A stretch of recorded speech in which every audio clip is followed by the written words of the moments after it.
Λοιπόν, Νέο παιχνίδι. ναι, σήμερα έχουμε παιχνίδι το οποίο, παιδιά, είναι πολύ δύσκολο γιατί πρέπει να μαντέψεις τον αριθμό που κρύβεται από πίσω. Θα Δεν ξέρω κάνουμε πώς γίνεται τώρα την αυτό. προσπάθεια και θα δούμε. Θα βρούμε. Δεν θα βρούμε νικητή. Ας παίξουμε τώρα και βλέπουμε. Για πάμε. Λοιπόν, τώρα επειδή δεν έχει και χρόνο, παίζω και λίγο χαλαρά. Λοιπόν, για πάμε στο πρώτο. Να βάλω αυτό. Ω. Όχι. Εύκολο το έχει κάνει αυτό. Αλήθεια, τώρα. Γιατί? Γιατί έχεις λίγες πιθανότητες. Δεν κρατάω, λίγα τα νούμερα. Όχι ρε φίλε, όχι ρε φίλε. Είσαι πάρα πολύ κοντά. Άρα δηλαδή εγώ... Έλα Δημήτρη, σκέψου.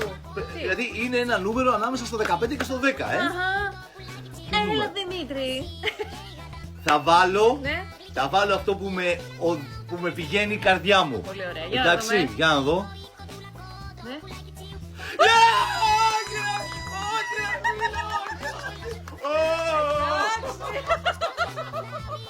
Λοιπόν, Και μετά από αυτή τη μεγάλη προφανώς νίκη, το δεν τρίαμβο, ξέρω. το τρίαμβο. Για να σε δω, για να σε δω.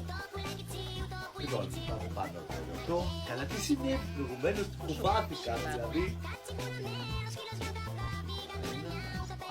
Καλά Ανάμεσα στο κρασιά. 62 και το 81. Καλά κρασιά, άσε Ναι. τώρα.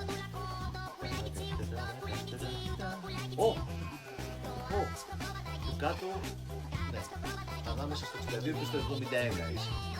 Για να σε δω, για να σε δω. Ξανά χάσα. Συγγνώμη, τι νούμερο ήτανε? Ναι, έβαλε και το 65. Α, σήμερα στο 69. Ναι. Αχα! Μπράβο Δημήτρη, καλά. Κυρίες και Δημήτρη. κύριοι, Πολύ περήφανα, μεγάλη. we present the winner. Τόσος έγινε ο ποπός του, με συγχωρείτε κιόλας, να το βλέπετε κιόλας, τόσος, δηλαδή έλεος, αλλά μπράβο. Και πολύ χαλαρά και άνετα. Και πάει κιόλας, γιατί είναι το 13.